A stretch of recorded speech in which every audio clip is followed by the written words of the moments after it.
Now, a two-day annual festival that features centuries-old Mongolian traditions kicks off on Monday. It's called Naadam, and Scott Heidler joins us live from the Mongolian capital, Ulaanbaatar. Scott's a veritable feast of Mongolian tradition. Tell us what's happening there.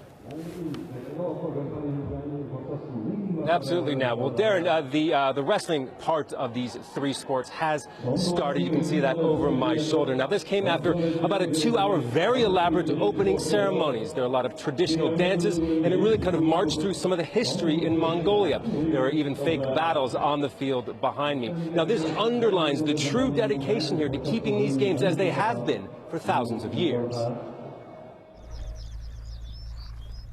Mongols are born in the saddle. A centuries-old saying here in Mongolia, and one that still holds true.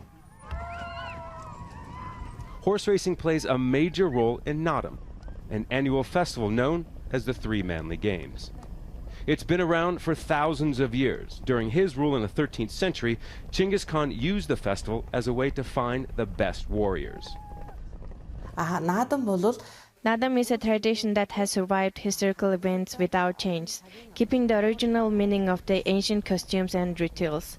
It practiced today as it was 1,000 years ago, unchanged. Naadam is at the root of the Mongolian nomadic culture. Boys grow up dreaming about playing in the games. Two brothers who are self-made millionaires who participated in the games as children have started programs to help other boys realize their dreams. Ulaanbaatar Damba Dorj has been riding since he was 4. He's the third generation to train horses and jockeys. We want to pass this tradition on to the next generations. I feel this is our responsibility. One of his jockeys wants to continue working with the horses once he's done riding. I want to become an assistant to a horse trainer and later horse trainer myself. The older Damba Dorj brother heads the Mongolian Association of Wrestlers.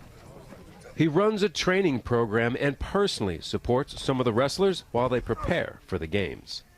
There is not one Mongolian who is not interested in wrestling, and that is why the Naadam with all these three sports is so interesting for everybody. The last of the Three Manly Games is archery, but it's not just for men anymore. Women also participate in the competition that uses small baskets as targets. With the dramatic changes in Mongolia over the past half-century, Soviet rule to democracy, a booming, then crashing economy, Naadam has been the constant, connecting generations in this vast land. Something many here hope will continue for centuries to come. And Scott, so what's in store over the next 3 days at the festival? Yeah, as I mentioned, this is where the wrestling is taking place. This is the main stadium, the grand stadium, here in the center of Ulaanbaatar, the capital. We'll have wrestling rounds for the next 3 days, all the way until Wednesday. Just next to this, actually in the same stadium complex, the archery is taking place. Now, the horse racing is something that doesn't take place in the capital itself. That's because these are fairly long races. There's a series of heats, if you will. That's because it depends on how old the horses are as how long the races will be. So that's going on just outside the city. So that's the main games, the national games here in Ulaanbaatar and the surrounding area. Out in the countryside, this is a vast, vast nation with a small population, but there are other smaller Naadam festivals taking place in the provinces afield, if you will. Now, obviously, they're going to be much smaller, but they're just as important to those communities out there because, as we heard in that piece, this makes up the fabric of who the Mongolian people are. They look to Naadam as their root of their ethnicity, of their root of their culture, their nomadic culture, because these games tested those who would work go into the warrior force, those who would be the best riders for herding. So this is really interwoven into their culture, so that's why it's so important. But you can be assured, even those farther afield into the provinces, even though they're having their own games, they're watching here because these are the best of the best, if you will, particularly when it comes to wrestling. They'll have many, many heats of this over the next 3 days. Darren.